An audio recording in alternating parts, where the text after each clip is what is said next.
पाएंगे, जो पहले से पढ़े हुए हैं वो उत्तर दे पाएंगे कि भारत के किस स्थल की खुदाई में भारत में सबसे पहले लोह युग की जानकारी कहां से मिली।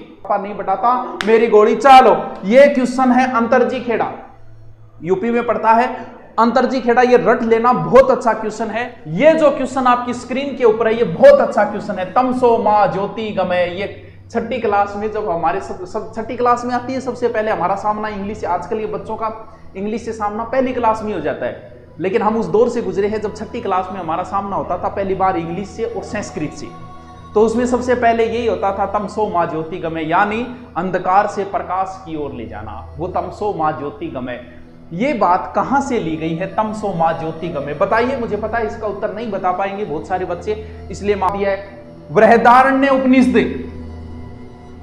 अच्छा ये अच्छा क्वेश्चन है, सारे क्वेश्चन एक साथ ही सोल्व हो जाएंगे। मुझे पता है आप इसका उत्तर नहीं मिलान पाओगे क्योंकि ऑनलाइन इसका मिलान नहीं कर पाओगे, इसलिए हम इस प्रश्न को करते हैं। देखिए कैसे करते हैं। सिंधु घाटी सभ्यता नगरीय सभ्यता थी, हर एक बच्चे को पता है। ऐसे क्वेश्चन कैसे करने हैं जो नया बच्चा हो, ध्यान रहे जब भी आपके सामने ऐसा क्वेश्चन आए ये सबसे इजी होता है लेकिन लगता सबसे टफ है। क्यों? क्योंकि इस क्वेश्चन को करने का तरीका आपका गलत है। अगर आपका तरीका सही हो तो फिर इस क्वेश्चन को, जैसे मान लो कि अगर 4 में से आपको एक आता है कि सिंधु घाटी सभ्यता नगरीय थी, यानी ए का उत्तर 4 है, तो देखो ए का उत्तर 4 2 में आ रहा है। अब कन्फर्म हो गई कि उत्तर तो इन 2 में ही है, बाकी अगर एक और आ जाए ना तो भाई साहब नंबर पक्के। जबकि लगता टफ है ये क्वेश्चन, तो ऐसे क्वेश्चन हमेशा चारों में से आपको जो कन्फर्म आ रहा है सबसे पहले आप वही करो। अब देखो जो मुझे कन्फर्म आ रहा था वो उत्तर करते ही मैं 2 ऑप्शनों पे पहुंच गया कि या तो उसका उत्तर बी है या फिर उसका उत्तर डी है। नंबर 2 उत्तर वैदिक समाज, यानी बंदा पूछ रहा है उत्तर वैदिक समाज, यानी वैदिक सभ्यता शुरुआत में जब आए थे आर्य, इधर से वैदिक का मतलब आर्य, तो वो शुरुआत में पशु वगैरह लेके, तो शुरुआत में पशु चारण ही करते थे। उसके बाद में धीरे धीरे वो पसने लगे। जब आदमी स्थायित्व बना लेता है तो खेती करनी शुरू कर देता है, तो उत्तर वैदिक समाज जो था वो कर सकता, यानी बी का 3 इसका, यानी उत्तर डी है। यानी 2 ऑप्शन करते ही मुझे उत्तर मिल गया कन्फर्म। तो ऐसे करना जरूरी है। फिर ऋग्वैदिक समाज, तो जाहिर सी बात है चारागाह किया करते थे, और मध्यकाल में जो है वो जमींदारी शुरू हो गई थी। तो ऐसे क्वेश्चन को करने में क्वेश्चन करने का तरीका जरूरी होता है। चलो नेक्स्ट क्वेश्चन आपकी स्क्रीन के ऊपर ये देखो। इस चौथे क्वेश्चन का तो उत्तर है कौन सा? आयड़ माता। ठीक है, ये रहा नेक्स्ट क्वेश्चन आपकी स्क्रीन के ऊपर। और ये क्वेश्चन सिर्फ उन बच्चों के लिए दिया है, उन बच्चों को प्रमोट किया है मैंने जो अभी अभी प्रमोट हुए। क्यों? क्योंकि ये इजी क्वेश्चन पूछा है ताकि उनकी भी कुछ जिज्ञासाएं रहे कि हमें भी कुछ। हाँ अरे ये तो इजी क्वेश्चन है, ये नए बच्चों के लिए है, उन्हें खुशी होनी चाहिए कि हमें भी बहुत कुछ आता है। तो नागणेची माता कौन लेके आया था? दूहड़। बीकानेर के राठौड़ों की कुल देवी का नाम। ये क्वेश्चन भी प्रमोट हुए बच्चों के लिए ये तो कर देंगे। यानी जोधपुर वाले राठौड़ों की कौन है? नागणेची माता।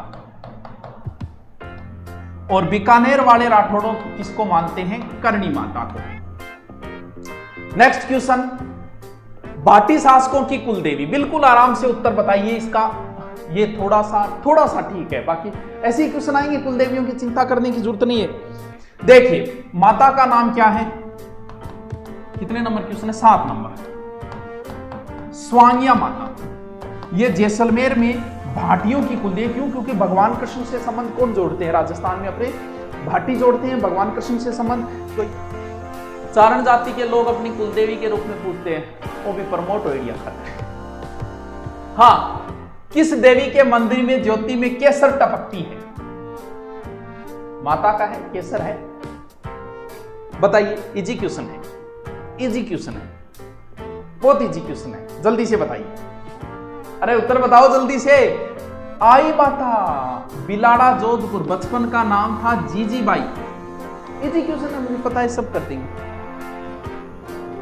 हाँ ये ठीक है, ये उनके लिए जो पढ़ते हैं। ये अच्छा क्वेश्चन है, लेवल का क्वेश्चन है। जीविकोपार्जन हेतु वेद वेदांग पढ़ने वाला अध्यापक कहलाता है, यानी वेद और वेदांग पढ़ने वाला अध्यापक कहलाता है। ओहो सॉरी, पढ़ाने वाला नहीं, पढ़ाने वाला। अरे टाबरो ये बताओ भी, या तो आचार्य वह तो गुरुजी है, ठीक है। आचार्य एक प्रकार का गुरुजी में पूजनीय गुरुजी होता है, ठीक है।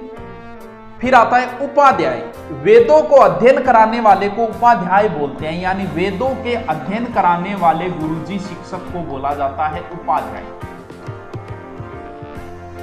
अधर्व्यू वो होता है जो ऋग्वेद, सॉरी अधर्व्यू ऋग्वेद नहीं, यजुर्वेद, ऋग्वेद वाले को तो होत्री बोला जाता है। यजुर्वेद के अध्ययन कराने वाले को एक तरीके यजुर्वेद संपन्न कराना पंडित ने बोले एक तरीको। और पुरोहित क्या होता है, धार्मिक कृत्य कराने वाला या धार्मिक कार्य कराना के बोले पुरोहित बोले। अब तो बता दो,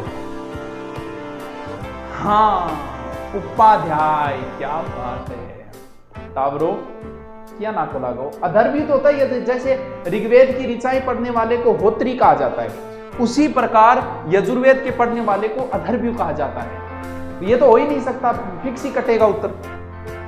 चल नेक्स्ट, ऋग्वेद में गंगा नदी का कितनी बार उल्लेख है? बहुत अच्छा क्वेश्चन है भाई, देखिए सुनिए, क्योंकि जब भी प्रश्न आता है कि आर्यों की पवित्र नदी कौन सी थी, तो जो बच्चा अभी अभी आया है नई डिग्री लेके, वो कन्फर्म ही गंगा करके आएगा। क्यों? क्योंकि उसने तो एक ही बात सुन चुकी, वो तो एक ही बात सुना है, पवित्र नदी गंगा, पवित्र नदी गंगा। तो वो आर्यों वाले में भी गंगा करके आ जाएगा। लेकिन समझो कि गंगा उनके लिए पवित्र क्यों नहीं थी, इस क्वेश्चन को समझो। देखिए यहां कौन सी नदी है? सिंधु। और यहां कौन सी है? सरस्वती। वेदों की रचना कहां हुई थी? सरस्वती नदी के किनारे, जिसे नदी तमा कहा जाता है। आर्य इधर से आए और सिंधु नदी के आसपास बसे, ठीक है गुरुजी। फिर कुछ लोग आगे की ओर चले और सरस्वती के आसपास बसे, और फिर उत्तर वैदिक काल में तो और आगे तक गए और गंगा नदी तक आ गए। वो तो आए बहुत लास्ट में, जब कब? उत्तर वैदिक काल में। अब क्वेश्चन का उत्तर आपको मिल जाना चाहिए। जैसे मैं कोटा वालों से पूछूं, हम हमारा उदाहरण तो दे नहीं सकते, हमारी नदी तो है नहीं। जैसे मैं कोटा वालों से पूछूं कि बताओ कोटा रो थारे पवित्र नदी कौन सी है, तो मैं कोटा रखेगा कि गुज्जी मार पवित्र नदी तो गंगा ही है सगड़ा। बिल्कुल सही बात है, कोटा। फिर मैं कह दूं कि थारे महत्वपूर्ण नदी कौन सी है, मैं कहा गुरुजी मारो काम तो चंबल के पान चले, मारा टाबर तो चंबल के पान पड़ रहे, मारे तो इनकम चंबल के पान हो रही है, तो मारे लिए महत्वपूर्ण तो चंबल ही है। गंगा मार के काम आई, बात छाणी है को नहीं। थारे खेत मा कर जो नहर को खाड़ी हो जा रहे, थारो तो भगवान को ही। अब एक बात देखो, मुख्यतः इनके सिंधु थी, तो महत्वपूर्ण एक तरीके से सिंधु हो गई। पवित्र नदी तो हमारी भी गंगा है, लेकिन हमारे खेत के माकर राजीव गांधी लिफ्ट नहर जाए, राजीव गांधी नहीं, एक और है लिफ्ट नहर, कौन सी? कुंभकर्ण, सॉरी चौधरी कुंभाराम आर्य लिफ्ट नहर। कुंभकर्ण तो एक बार नाम चेंज करें, तो चौधरी कुंभाराम आर्य लिफ्ट नहर हमारे खेत में कर जाए, तो मारे तो सौ क्यों भाई है भाई?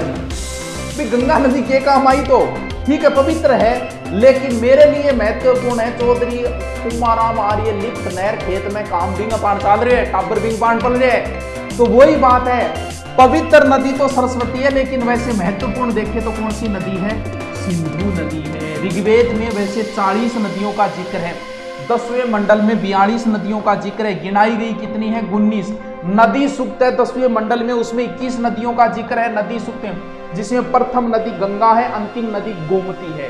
गंगा का जिक्र ऋग्वेद में सिर्फ एक बार है। गुरुजी एक बार ही जिक्र क्यों करो? अरे तो भाई गया ही बहुत लास्ट में, सबसे पहले आ रही है यहाँ बस बसता बसता है उत्तर वेद काल में, लास्ट में गंगा तक पूछे मन बेरो ही को नहीं हो गंगा नदी, तो पवित्र कैसे हो जाएगी उनके लिए? आज भारत के लिए गंगा नदी पवित्र है, क्योंकि उत्तरी भारत पूरा गंगा नदी के पान चल रहे है। तो आज है, उस समय नहीं थी, उस समय तक गंगा नदी तक पहुंचे ही नहीं थे आर्य। तो फिर गंगा का जिक्र सिर्फ एक बार है। यमुना का जिक्र कितनी बार है? यमुना का जिक्र 3 बार है। छोटा छोटा क्वेश्चन है भी कौन, तो तभी बोल रहा हूं कि ऋग्वेदिक सभ्यता को आप समझो, रटो मत। मैंने हर चीज समझाई है कि उन्होंने देवता माना तो किन को माना, इंद्र को महत्वपूर्ण माना तो क्यों माना, गाय को महत्वपूर्ण माना तो क्यों माना, घोड़े को महत्वपूर्ण माना तो क्यों माना, गंगा को उन्होंने पवित्र नहीं मानी तो क्यों नहीं मानी?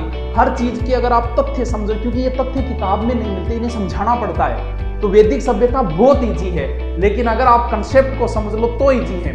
सबसे पहले इन्होंने क्या किया, पशु चराते थे, बाद में खेती करने लगे। तो कैसे शुरुआत में राजा कैसे बनता था, बाद में राजा कैसे बनता था, ये सारी चीजें अगर कंसेप्ट आप समझ लो तो ऋग्वैदिक सभ्यता से इजी कुछ भी नहीं है।